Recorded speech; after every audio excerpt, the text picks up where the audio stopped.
चलिए, नमस्कार दोस्तों। मेरे साथ प्रवेश पांडे आज जुड़ गए हैं। श्रद्धा मर्डर केस की बात करेंगे। लगातार इन्वेस्टिगेशन आगे बढ़ रही है, रोजाना खुलासे हो रहे हैं। कल मैं मेहरौली के जंगलों में गया था। मैं उसके बारे में बताना अपने दर्शकों को चाहूंगा, क्राइम तक के दर्शकों को।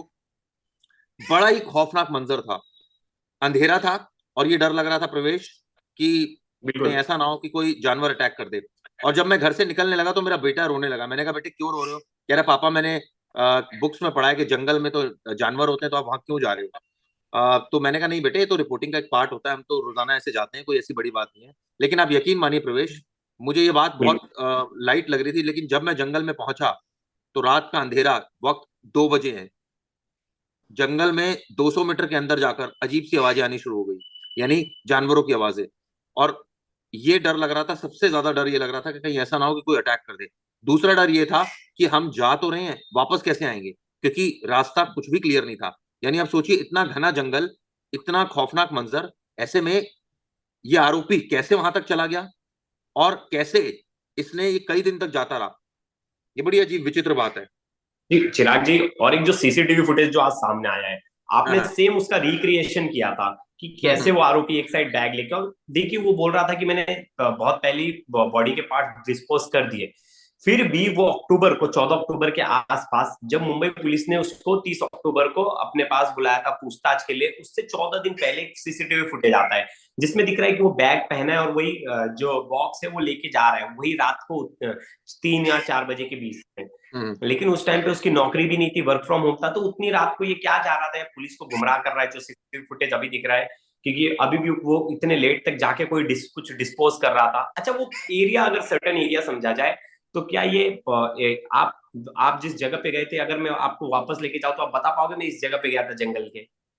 क्या मुमकिन है अंधेरे में? नहीं, मुमकिन नहीं है। मैं वही बता रहा हूँ प्रवेश, दिन में ही मुमकिन नहीं है, रात में तो ये असंभव है। क्योंकि सबसे बड़ी बात ये है कि आपके हाथ में अगर लाश के टुकड़े हैं और आप जंगल के अंदर घुसे चले जा रहे हैं, तो आप यकीन मानिए, एक तो इस बात का डर कि कुत्ते आपके पीछे ना पड़ जाए, क्योंकि जो लाश की जो दुर्गंध होती है कुत्तों को नहीं एकदम आती नहीं। है, वो पीछे पड़ जाती है। आप रात में अकेले जाएंगे तो आप यकीन मानिए, दिल्ली में बहुत सारी ऐसी रोड्स हैं जहां पर डॉग्स होते हैं, स्ट्रे डॉग्स होते हैं, रात को आपको मुश्किल खड़ी कर देंगे। ऐसे में जब ये परिस्थिति थी और वो जा रहा था वापस, तो बड़ी विचित्र बात लग रही है कि कुत्ते नहीं भौंक रहे, कोई पुलिस तो नहीं थी। वो मैंने देखा, जो पूरे रूट पर करीबन 1 किलोमीटर का ये उसके घर से जंगल है, कोई पुलिस नहीं है। और ऐसे में जब वो जाए जा रहा है और कोई रोकने टोकने वाला नहीं है, ये संभव है। लेकिन कुत्ते, ऐसा ना हो कुत्ते ना भौंके, ये 100% अजीब सी बात लग रही है। दूसरी बात, जब कुत्ते भौंकेंगे तो कोई ना कोई नोटिस करेगा, किसी ने नोटिस नहीं किया, या हो सकता है कुत्ते ने उस पर्टिकुलर दौरान नहीं भौंका होगा। अब क्यों नहीं भौंका है पता नहीं। उसके बाद वो अंदर गया। आप यकीन मानिए प्रवेश, अंदर जाकर वापस आना बेहद मुश्किल है। क्यों? क्योंकि रात का अंधेरा है, आप अकेले हैं। मैं तो 2-3 लोगों के साथ गया था, उसके बावजूद हमें डर लग रहा था। क्यों? हमें ये डर था कि कोई जानवर ना निकल आए। पता लगा कोई सियार निकल आए, बिल्कुल। कुछ निकल आए, कुछ पता थोड़ी है कुछ कहां से क्या निकल आए। तो कहने का मतलब ये है कि वो बेहद घना जंगल है, बेहद भूल भुलैया रास्ता है। और आप यकीन मानिए, वहां पर कई सारे जानवर हैं और आप अंदर घुस गए अकेले, रात के वक्त, आपके हाथ में लाश है। किस तरह का माइंडसेट लेकर आप अंदर जा रहे हैं? आप सोचिए, क्या डर नहीं होगा? लेकिन मुझे लग रहा है कि ये डर के, बिल्कुल। ये जो इसने जो नशा ले रखा था, ये शायद उसकी उसका इफेक्ट था कि ये डरा भी नहीं और ये चिराग जी, इस मतलब तरह की घटना को चिराग अंजाम जैसा देता। मान के चले कि एग्जैक्ट जगह ढूंढना तो मुश्किल होगा, तो क्या पुलिस को गुमराह कर रहा है? देखिए, जैसे वो पुलिस को पहले बोल रहा था कि टाइमिंग जो बताई थी उसने, डेट, इसके इस दौरान मैंने इस टुकड़ों को, जो बॉडी पार्ट्स के टुकड़े, उसे फेंका था। लेकिन जो अभी सीसीटीवी फुटेज सामने आने वाले जो आ रहे हैं, और वो पता चल रहा है कि अक्टूबर तक के सीसीटीवी फुटेज है, वो तभी भी बाहर निकल रहा था। हाँ, बड़ी तो ये क्या विचित्र पूरे बात है गुमराह? ये बड़ी विचित्र बात है कि जो अब सीसीटीवी आया है वो अक्टूबर तक आया, तो क्या अक्टूबर तक ये बॉडी फेंकता रहा? 4 बजे क्या कर रहा था? ये बड़े सारे सवाल है जो अब उठ रहे हैं कि 4 बजे, भाई आप बैग टांग कर वापस घर की तरफ जा रहे हो, ऐसी कौन सी नौकरी कर रहे हो आप 4 बजे? ये एक्सप्लेन करना पड़ेगा ना। अक्टूबर का 18 अक्टूबर का ये फुटेज है जो मैंने देखा था।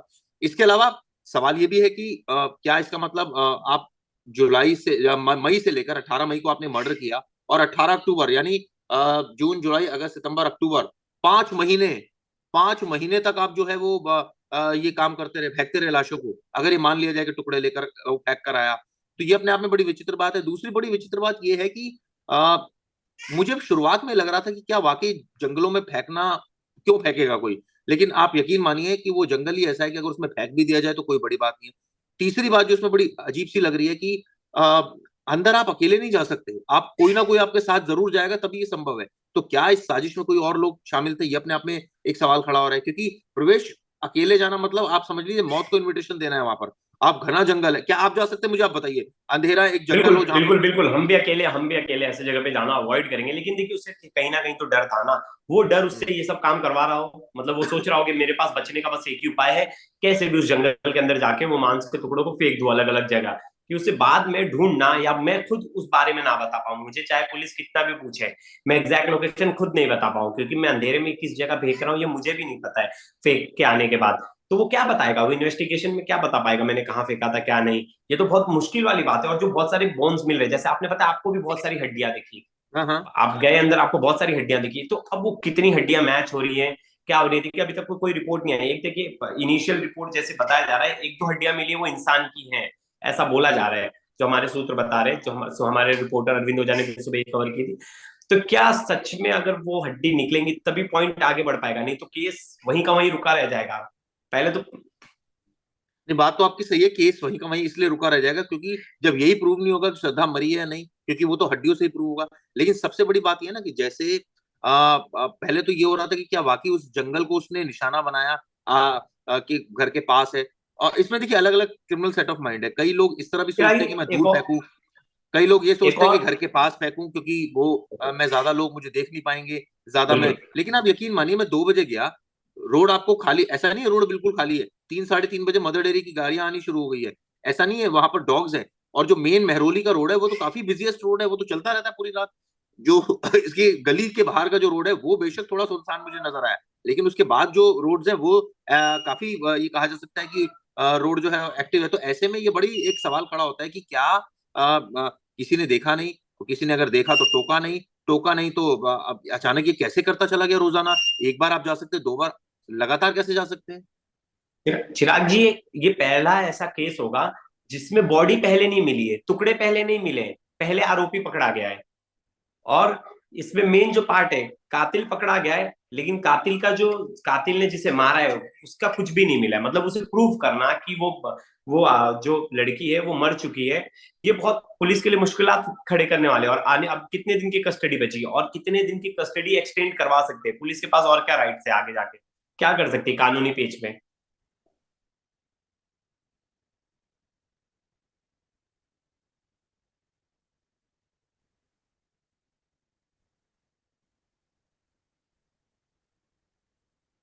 हम्म।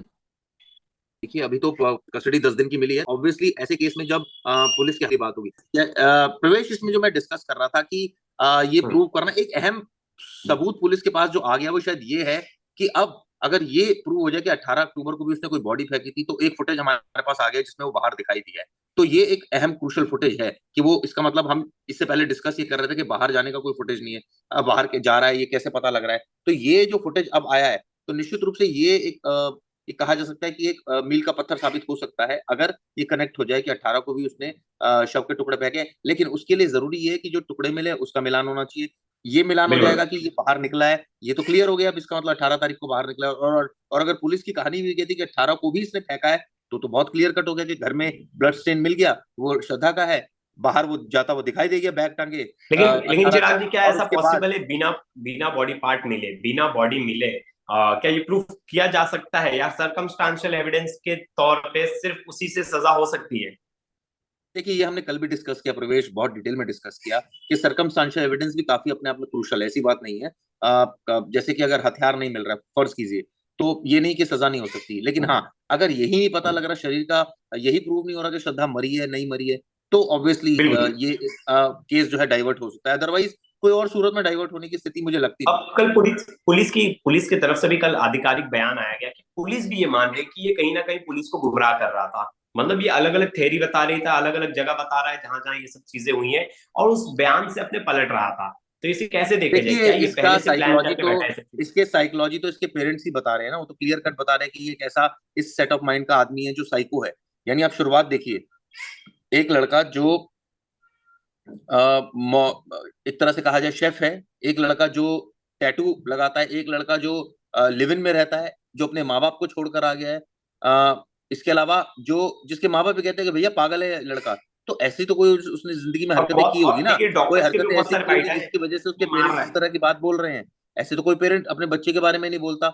इसका मतलब कुछ ना कुछ बिल्कुल इसने सही। हरकतें की चाहे हो सकता है लड़ाई झगड़े क्यों अपने टाइम में, कॉलेज टाइम में या स्कूल टाइम में, या कोई ये कहा जाए कि अफेयर रहे हो मल्टीपल, या फिर किसी गंदी आदतों में पड़ गया, ड्रग्स वगैरह की आदतों में, या फिर एक तरह से कहा जाए कई ऐसे बच्चे होते हैं जो बहुत बदतमीजी से बात करते हैं अपने माँ बाप से, उस तरह का बन गया हो। यानी कुछ ना कुछ फ्रस्ट्रेशन इसके दिमाग में उस वक्त से शुरू हुई। क्योंकि देखिए, इसमें कल सुनील भाई ने एक बड़ी इंपॉर्टेंट बात बोली थी और काफी उसको दुरुस्त बात है, जिसमें उन्होंने कहा था कि इस केस में साइकोलॉजिकल असेसमेंट करना बेहद जरूरी है आरोपी का, कि उसकी अगर ऐसा बहुत माइंडसेट है तो वो क्यों है, कैसे बना वो इस तरह का साइको। क्योंकि ये साइको की कहानी यहाँ से नहीं है, ये तो इसके पिताजी ही प्रूव कर रहे हैं। यानी 2019 से ये साइको है और 2022 आते आते ये इस तरह का साइको बन गया कि इसने इस घटना को अंजाम दिया। इतना ही नहीं, टुकड़े किए। 6 महीने का वक्त था प्रवेश उसके पास, 6 महीने में तो कितनी बार क्या क्या सोचा जा सकता है। ऐसा नहीं कि उसको ये नहीं पता था कि वो पकड़ा जाएगा, ये भी उसके दिमाग में रहा होगा, पकड़ा जा सकता हूँ। अब इसीलिए बिल्कुल। सबसे ज्यादा ये संशय हो रहा है कि भाई ये जो बोल रहा है कितना सच बोल रहा है, क्योंकि अगर ये गुमराह लड़की करने में लड़की कामयाब रहा तो आप ये मान चिराग जी, लीजिए कि इस मामले में कन्विक्शन नहीं होगी। चिराग जी, एक और चीज है जो इम्पोर्टेंट है। लड़की के साथ बहुत बार मारपीट हुई, लड़की डॉक्टर के पास गई, लड़की एक बार एडमिट हुई, लड़की अपने दोस्तों को भी बताई, फिर भी लड़की ऐसी क्या चीज थी कि जिसकी वजह से इसे छोड़ नहीं पा रही थी? ऐसा क्या, आपको ऐसा क्या रीजन लगता है चिराग देखिए, जी? मेरा वही कल सवाल था कि आखिर ऐसा कौन सी वजह हो गई कि आप छोड़ नहीं पा रहे हैं। आखिर ऐसी कौन सी बात हो गई कि भाई एक लड़का आपको टॉर्चर कर रहा है, आपकी उसने जिंदगी हराम कर दी है। आप ठीक है, आपने माँ बाप से झगड़ा कर लिया, लेकिन अगर आप माँ बाप के पास रोते हुए जाएंगे, हाथ जोड़ेंगे, ये मानेंगे मेरी गलती हो गई, मैं वापस आना चाहती हूँ अपनी जिंदगी। भाई आपकी ये ठीक है कि इसको ये नहीं पता था कि इसकी हत्या हो जाएगी, ये किसी को भी नहीं पता होता कि ये इस एक्सट्रीम कदम तक पहुंच जाएगा। हर कोई कोशिश ये करता है कि पैचअप करने की कोशिश करता है, और ये कोशिश करता है कि बिल्कुल। किसी तरह जो और स्थिति है वो अलग हो। तो कहने का मतलब ये है कि कोशिश हमेशा यही रहती है, परिवेश की स्थिति जो है वो ठीक रहे। लेकिन अगर स्थिति अब बिगड़ रही थी, अब लेकिन बिगड़ते हुए भी इस लेवल तक बिगड़ी कि हालात ये पैदा हो गए कि वो शायद हो सकता है वापस जाने की नहीं स्थिति में हो, या ये सोच रही हो कि चलो रिलेशनशिप को ठीक है, कोई नहीं, सुधार लेते हैं, कोशिश करते हैं, कोई बात नहीं, झगड़ा होता बिल्कुल रहता है, पार्ट ऑफ लाइफ। तो ये भी एक हो सकता है, इस वजह से वो टिकी रही हो। बिल्कुल बिल्कुल। चिराग जी हमारे साथ जुड़े थे, कल ग्राउंड पे गए थे और ग्राउंड से हमारे लिए पूरी जो तहकीकात थी वो करके लाए थे।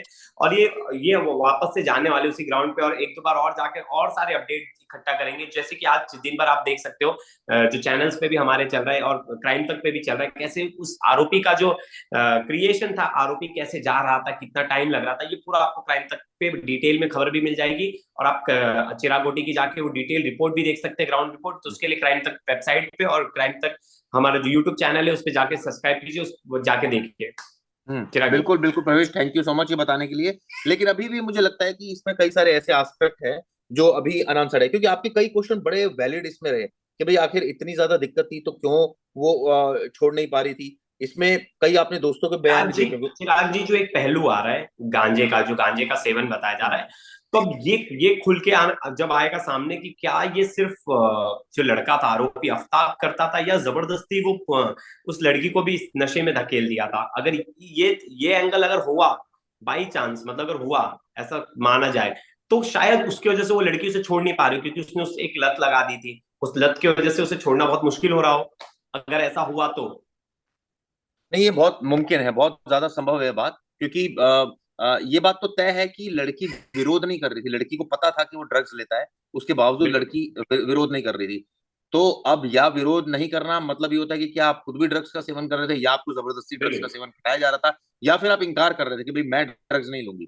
तो ये ऐसी कई सारी चीजें हैं, और जो नीड टू बी इन्वेस्टिगेटेड। और इसमें ये भी बात साफ है कि एक आदमी जो साइको है, जिसको हर पल ये कहा जाए कि हाई रहना है। हाई क्यों रहने, क्योंकि उसको लो रहने से डर लगता है, उसको लेकिन देखिए सिचुएशन फेस चिराग जी, करने एक में डर चीज और लगता चीज है। देखना, उसमें डर नहीं था, डर नहीं था। वो हत्या करने के बाद, टुकड़े करने के बाद वो जगह को छोड़ा नहीं, उस जगह वो रुका था।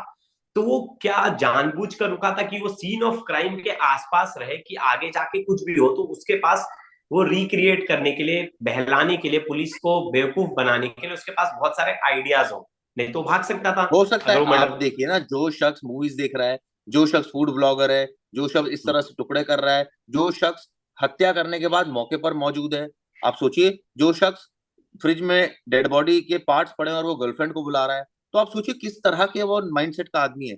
या तो वो लगातार गांजे का सेवन कर रहा था इसलिए उसको कोई फर्क नहीं पड़ रहा था, जो कि बहुत मुमकिन है प्रवेश, जो मुझे बहुत लग रहा बहुत है मुमकिन है, कि बहुत मुमकिन है, ऐसे बहुत हमने मुमकिन बहुत है, सारे क्योंकि केसेस इस तरह देखे भी है। बहुत सारे केसेस हमने इस तरह के देखे हैं। और सबसे बड़ी बात यह है ना कि अगर आप ये सेंसेस में नहीं कर सकते, क्योंकि सेंसेस में कल मैं भी गया, मैंने देखा कि वहां जंगल में तो जा ही नहीं सकते आप। भाई मेरे जैसा आदमी डर रहा है, मैं तो 2-3 लोगों के साथ गया, और आप यकीन मानिए अंदर आप नहीं जा सकते वहां पर। ये कहने वाली बात है, बहुत आसान होता है बोलना कि रात के 2 बजे आप जंगल के अंदर चले जाएं। आप जाकर देखिए, आप थोड़ा सा ही अंदर जाएंगे, आपको वहां की स्थिति परिस्थिति का पता लग जाएगा कि कितना खतरनाक वो जंगल है। आपको जंगल में ये बात का डर नहीं है कि वहां अंधेरा है, इस बात का ज्यादा डर है कि वहां कहीं ऐसा ना हो कोई जानवर अटैक कर दे आपके ऊपर, कोई जानवर आ जाए वहां पर, क्योंकि ये सबसे ज्यादा रहता है। और ऐसे में ऑब्वियसली फॉरेस्ट विभाग को कई बार जानकारी नहीं होती कि उसमें उस जो है जंगल में क्या है। तो ये सबसे बड़ा डर, और अंधेरा तो है ही। साथ में अब आरोपी के बिल्कुल पक्ष बिल्कुल। पॉइंट ऑफ व्यू से सोचिए, आपके हाथ में थैला जिसमें शव पड़े हैं, टुकड़े पड़े हैं, आप तो पुलिस वो से टाइम पे डरते हुए कितना निकल डर रहे हैं, होगा उसके अंदर। और कितना डर रहा होगा। बिल्कुल। लेकिन अगर आपने गांजे का सेवन किया होगा तो शायद वो डर निकल गया होगा, इसलिए आप ये सारे कांड कर रहे होंगे। ये बहुत मुमकिन है। ठीक है ठीक है चिराग जी, और इस पे हम और ज्यादा अपडेट लेते रहेंगे क्राइम तक पे, और क्राइम तक के जितने व्यूअर्स हैं हम बोलेंगे कि इस पे क्राइम तक पे हमारी खबरें पढ़े और देखें, और हम लेकिन मैं श्रद्धा चाहता हूँ से रिलेटेड। प्रवेश, हम अपनी डिस्कशन को थोड़ा सा और आगे की तरफ ले जाएं, तो लोग मुझे लगता है ज्यादा इंटरेस्ट से हमारी ये चीज सुनेंगे, क्योंकि ये सब चीजें बिल्कुल काफी सारी चीजें इसमें जो हमने डिस्कस की वो ऑलरेडी हम पहले बोल चुके हैं। तो मुझे लगता है हमारे बिल्कुल व्यूअर्स को कुछ नया चाहिए। नया ये है कि जो मुझे आज समझ में आया, जो फुटेज का है, यानी 18 तारीख को अगर उसने शव के टुकड़े किए हैं, तो आप यकीन मानिए कि बिल्कुल वो अक्टूबर तक ये काम करता रहा है। यानी कि जो 15-20 दिन का जो थ्योरी पुलिस की चल रही थी वो भी नकार दी गई है। 4 बजे कोई शख्स वापस आ रहा है, बहुत मुमकिन है कि वो यही कांड करके आ रहा हो। और जिस चिराग जी, उसके उसके 10 दिन बाद ही उसे मुंबई पुलिस, मुंबई भी गया था वो मुंबई पुलिस ने उसका बयान दर्ज करने के लिए बुलाया था। मतलब आप समझ रहे हैं, मुझे लग रहा है इसको मुंबई पुलिस का फोन आया होगा, ये मुंबई पुलिस ने इसे बोला होगा, जो मेरे मेरे हिसाब से जो लग रहा है कि फिर इसे डर लगा होगा कि अब जो थोड़े बहुत सबूत बचे उसे भी मिटा देता हूँ, मुंबई पुलिस मुझे बुला रही है, क्या पता इन्वेस्टिगेशन को यहाँ आ जाए। हम्म, तो वो बीच में वो जो टाइम पीरियड में 1-2 दिन गया होगा, वही सबूत जो है उसे डंप करने गया हो। हो ऐसा भी सकता है, हो ये भी सकता है बहुत कि मुमकिन है। बहुत दस मुमकिन है कि 10 दिन दोबारा बाद गया ही हो, वो जाना था सबूत उसको। देखने गया हो जो मैंने फेंके थे वो किन हाँ स्थिति में है, बिल्कुल और क्या पता वो वहां ओपनली पड़े हो। लेकिन मुझे एक चीज और भी इसमें जो बड़ी अजीब सी लग रही है प्रवेश, वो ये लग रही है कि वहां पर जैसे मैं घुसा तो वहां पर हजारों पन्नियां पड़ी हैं, 2 पुलिस वाले जाकर इन्वेस्टिगेशन कर रहे हैं, बड़ी अजीब सी इन्वेस्टिगेशन। उसके बाद वहां जाकर स्थिति देख रहे हैं कि वहां पर कोई मजदूर नहीं लेकर गए। यानी 2-3 पुलिस वाले एक आरोपी के कहने पर जो भी वो बकवास कर रहा है उसके आधार पर हम लोग कार्रवाई करेगी। पुलिस पुलिस को चाहिए था बहुत प्रोफेशनल मैनर में, कई सारे पुलिस वाले जाते हैं, मजदूरों को और ऐसा लेकर जाते पुलिस हैं, की तरफ से वहां तो ऐसा सफाई कहा होती जा रहा है ना प्रॉपर। चिराग जी, हमने आधा जंगल छान मारा है। आप ये सोचिए ना, जंगल तो वो आधा जंगल क्या, मुझे तो लगता है प्रवेश वो 1 किलोमीटर का जंगल भी उन्होंने सर्च नहीं किया होगा। क्यों? क्योंकि वो जंगल ही 35,000 के गज में है। आप सोचिए कितना बड़ा जंगल है जो असोला फार्म्स तक जा रहा है, और यहाँ से शुरू होकर मेहरौली से, तो यानी कि दिल्ली का एक बहुत मेजर पार्ट उसको वो कवर कर रहा है। लेकिन सवाल यही ना कि वहां की अलग दुनिया है, वहां अंदर तक कौन जाए, कौन मौत को गले लगाए, लेकिन उसके लिए संसाधन चाहिए होंगे। तो पुलिस अब कुछ हड्डियां बरामद करके ये सोच रही है कि यही हड्डियां होंगी जो है। मान लीजिए डीएनए में रिपोर्ट पलट जाए और सारी सिचुएशन पड़ जाए, फिर क्या होगा? फिर क्या दोबारा जंगलों में जाएगी वो? बिल्कुल तो कहने का मतलब है कि अभी तक जो मुझे समझ में आ रही है चीजें, दिल्ली पुलिस ने ठीक है सारी कुछ चीजें बड़ी अच्छे मैनर में कर रही है, लेकिन अब मुझे समझ नहीं आ रहा कि वो इस तरह से क्यों लेकर नहीं गई बहुत सारे मजदूरों को, प्रॉपर तरीके से सर्च ऑपरेशन क्यों नहीं चलाया चिराग जी, गया। ऐसा भी हो सकता है और देखिए, ज्यादा लोग जाने से क्या पता हो एविडेंस जो है डिस्ट्रॉय हो, कम लोगों में थोड़ा नहीं, जो लेकिन इन्वेस्ट। प्रवेश यहाँ केस अलग है, ये जंगल बहुत घना और बहुत बड़ा है, यहाँ की सफाई करनी पड़ेगी। आप सोचिए सबसे बड़ी बात कि बिल्कुल क्या ये बिल्कुल बताना मुमकिन है कि आपने कहाँ वो रखी थी एग्जैक्टली exactly? तो जरूरी थोड़ी कि वो एक ही रास्ते पर जाके वो सारी फेंक कर आए, बिल्कुल हो सकता बिल्कुल है और आगे तक जाओ, गांजे का नशा उसको कहाँ तक ले गया, ये भी तो संभव है, क्योंकि ये तो क्लियर है कि वो गांजा लेता था। और ये काम बिल्कुल जैसे मैंने आपको बताया, ये कोई नॉर्मल सेंसेस का आदमी नहीं कर सकता प्रवेश। बिल्कुल बिल्कुल चिराग जी। और यही यही हम अपने क्राइम तक के व्यूअर्स को एक एक चीजें बताना चाह रहे हैं, मतलब केस से रिलेटेड कोई ऐसी चीजें जो छूटे ना, जो फैक्चुअल हो, जो पुलिस की तरफ से आ रहे हो। जैसे बहुत सारे खबर चल रही, बहुत सारी अफवाहें भी चल रही हैं, उनको दरकिनार करते हुए क्राइम तक एकदम सटीक रिपोर्ट अपने व्यूअर्स को दे रहा है, और अपने ग्राउंड से एक रिपोर्ट बना रहा है। जो हमारे रिपोर्टर्स है वो ग्राउंड में भी मौजूद है, स्टूडियो में भी हैं, जो अपने तरफ से पूरा कर रहे हैं। चिराग जी, जाते जाते एक सवाल, बस, क्या पुलिस आने वाले टाइम में उन्हें कुछ ठोस ऐसा कुछ हाथ लग रहा है, आपको लग सकता है जिस तरह से ये इन्वेस्टिगेशन में हेल्प कर रहा है, हेल्प भी नहीं कर रहे, मुझे तो लग रहा है घुमा ही रहा है। तो अगर ऐसा ही चलता रहा तो पुलिस को क्या कुछ ठोस हाथ लग पाएगा इस केस में? देखिए लगना चाहिए, बस मैं इतना कहूंगा लग पाएगा नहीं ये तो मुझे नहीं पता, लेकिन लगना चाहिए, हाथ लगना चाहिए। ऐसे दरिंदे को सजा होनी चाहिए। और जिस तरह से उसने बिल्कुल बॉडीज के पार्ट किए हैं, ये तो ऑब्वियसली किसी भी सेंस में एक्सेप्टेबल नहीं है। बहुत नॉर्मल जगह पर उसने सारी चीजें करी हैं। चिराग जी, और अपडेट हम क्राइम तक के व्यूअर्स को देते रहेंगे। तब तक के लिए हम क्राइम तक के व्यूअर्स को अलविदा कहते हैं, और नेक्स्ट एपिसोड जो कल आएगा उसमें हम और डिटेल्स में बहुत सारी चीजें जो निकल कर आएगी सब सामने रखेंगे। तब तक के लिए अलविदा। Thank you.